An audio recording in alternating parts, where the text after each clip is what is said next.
ago in the 1600s, we left England on the Mayflower and sailed to the New World. We were in search of religious freedom and wanted to worship God in our own way, without the king telling us what we should do. They landed on Plymouth Rock on December 11th, 1620. It was a difficult journey, but only one of the 102 people died. One baby was also born on it. To honor where he was born, his parents Elizabeth and John Hopkins named him Oceanus. We like Cape Cod, so we settled in Plymouth, in the first colony in what is now Massachusetts. The first year in Plymouth Colony was very difficult. More than half of the Pilgrims died. Finally, the Pilgrims became friends with the Wampanoag. Wampanoag was the name of a Native American tribe that lived nearby. With help from the Wampanoag and a Patuxet Native American named Squanto, the Pilgrims learned how to fish, hunt, and build huts. the Wampanoag and Pilgrims became friends and celebrated the Pilgrims' first successful harvest by having a 3-day celebration in 1621. This was the first Thanksgiving.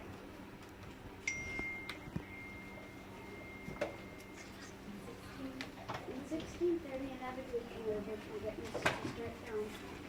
They were called the Puritans. Like the Pilgrims, we also need to leave England for religious freedom. But we are much stricter than they are, and we have more money. I'm from Massachusetts. As you just heard, the Plymouth colony was first established by the Pilgrims in 1620.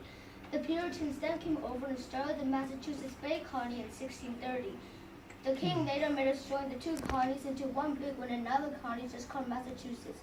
We are known for our shepherding, fishing, and whaling.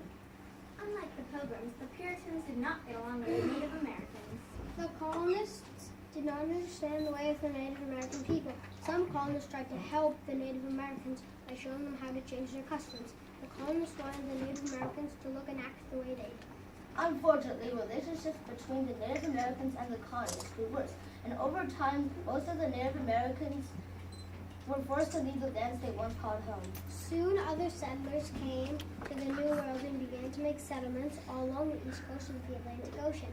Many English people came, and soon each land area became known as a colony. Hey, didn't forget about me. I'm from Virginia. My colony was the first in the New World.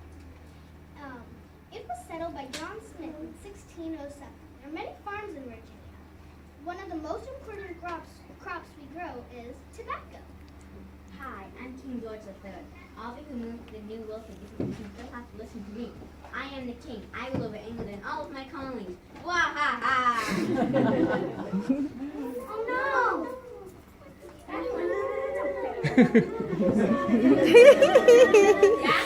Back then, King George III, who was only 22 years old, was in charge of the 13 colonies. The colonists, or people who lived in the colonies, were tried as shopkeepers, fishermen, whalers, farmers, builders, and traders.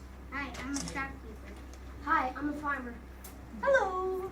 I'm a builder. Hi, I'm a trader. Hi, I'm a fisherman and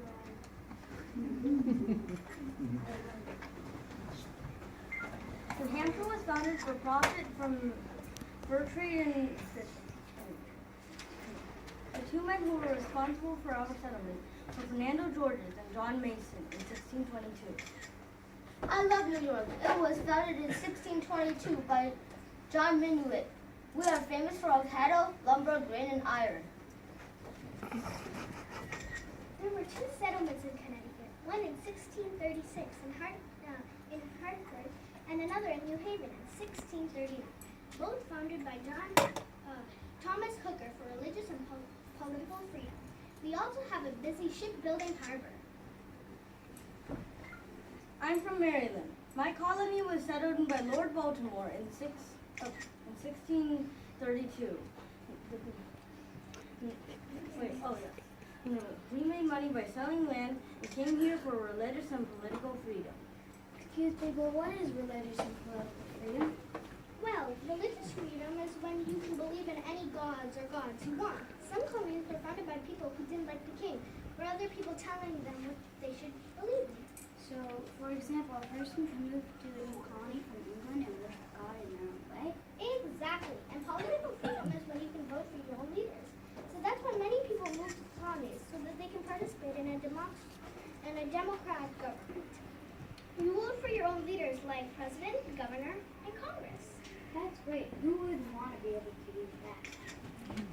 island was settled by a man named Roger Williams in 1632. He was originally banished from the Massachusetts Bay Colony because he spoke against the strict Puritans. He believed in religious freedom. He walked all the way from Salem, Massachusetts to what we now call Providence, Rhode Island for freedom. My colony of Delaware was founded by people in Sweden in 1638. We came here to make money by trading goods. Many colonists were getting annoyed with all of the king's rules.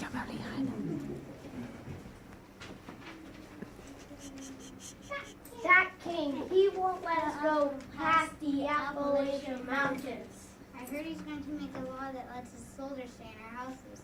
What if he makes us feed them too? Most of the things I trade now have taxes on them, and the money goes to the king. The king even wanted his men to start going in our boats. Although many colonists were angry with the king, there were other colonists that were loyal to him. These people were called loyalists or Tories. Hi, we're loyalists. We are happy here. We like being ruled by the king. He sends his soldiers here to protect us. He has the right to tax us. Many people settled in the colonies for different reasons, such as political and religious freedom, trading products, making money, and a better way of life. Here are a few more colonies that would like to introduce themselves. Hi, we are from the Carolina colonies. We are founded in 1663 by 8 men. They wanted religious freedom and to make money trading products such as rice, indigo dye, rum, tobacco, grain, and cattle. New Jersey was settled in 1664 by 2 men, John Berkeley and George Carter. They made a lot of money selling land to other settlers in search for religious and political freedom. Pennsylvania was founded by a man named William Penn in 1682. He founded our colony for religious and political freedom. Our settlers made a lot of money selling land. Hi, I'm from Georgia. Georgia is the last of the 13 colonies in America. It was settled in 1732 by John Oglethorpe. We always have to be very careful because Spain, or what is now Florida, is to our south and would love to take us over. We trade rice, indigo, lumber, and fur to other colonies and Britain. In 1760,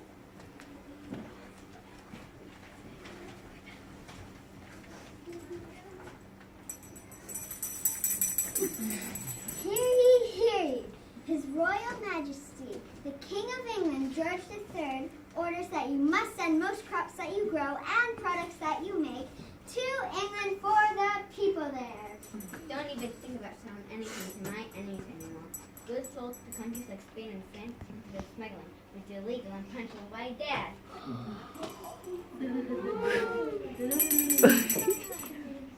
Oh, and by the way, all of the British soldiers in the colonies must live with you in your homes, and you need to feed them too. This is called the Quartering Act. The two groups in America became even more separate. The people who liked the king and rules were called loyalists, Tories, royalists, and other names I'm not allowed to say. People who are unhappy with the king were called patriots, rebels, and sons or daughters of liberty. The British soldiers were called redcoats or lobsterbacks because of the red uniforms they wore. The people in England liked many of the new and different crops and products that they received from the colonists. now in 1765.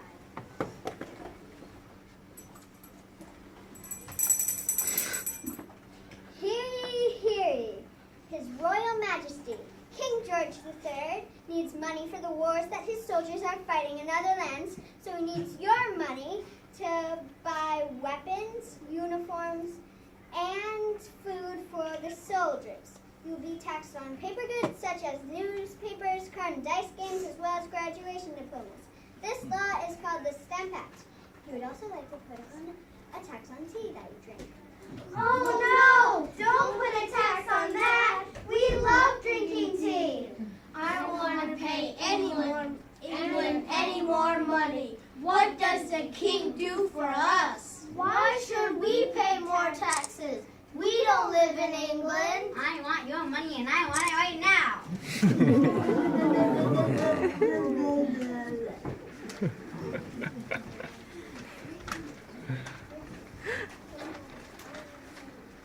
no way for the colonists' complaints to be heard over in England. No one had the job in England to represent the people in the colonies. Then Franklin tried to get the king to listen to him on behalf of the colonists. But the king and his government parliament refused. Parliament wouldn't let the colonists send over any representatives to represent their needs.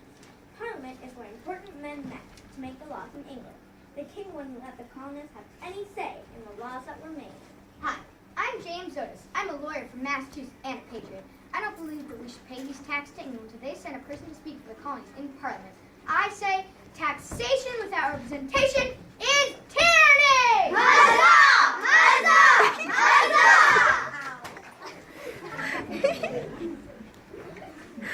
After many years of protesting in England about these taxes, the king finally took away all of the taxes, except the tax on tea. He also made a law that the colonists could only buy tea from England. On March 5th, 1770, was it murder or self-defense? Despite my pleas, Parliament would still not allow colonial voices to be heard in England. In 1770, what started as a snowball fight became known as the Boston Massacre. When an angry mob in Boston attacked British soldiers, the soldiers claimed to need to protect themselves as they shot and killed 5 colonists. You tell me, was it murder or self-defense? Who really gave the order to fire that night? And in 1773. Eventually, the king decided to lower the tax on tea, so it was cheaper to buy from England than smuggle in from other countries illegally. This was not good enough for the colonists, and they agreed to boycott or not buy or drink any tea. They didn't want the king to get any money. The patriots grew angrier, and on December 16th, 1773, Do you know what happened that night? On December 16th, 1773, angry patriots dressed up as Mohawk Indians and dumped 342 crates of tea into the Boston Harbor.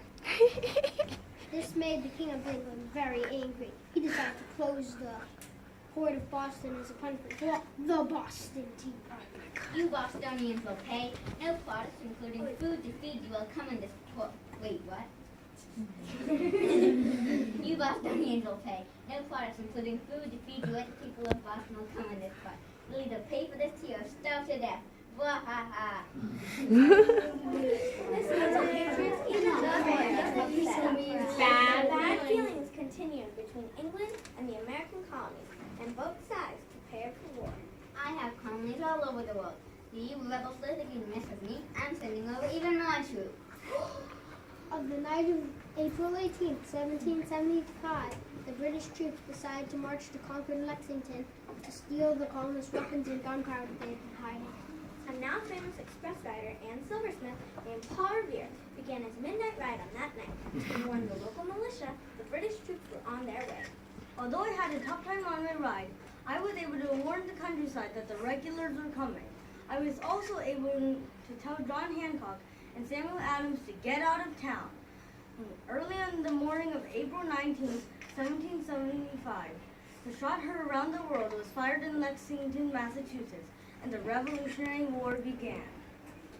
After several battles throughout the colonies, representatives from all over the colonies met again in Philadelphia to discuss freedom. The Declaration of Independence was written by Thomas Jefferson with help of John Adams and Ben Franklin. This important document was signed July 4, 1776. The 56 men who signed the Declaration of Independence knew they were risking their lives for their new country's freedom. There would be no doubt that the king would want all of their heads. Beware, I want your head served to me on a silver platter. After many years and too many lives lost, the British finally surrendered and recognized their former colonies as the United States of America in 1783. Okay, I'll see you in 1812. Thank you for coming today, and we hope that you learn more about the birth of our nation. The end.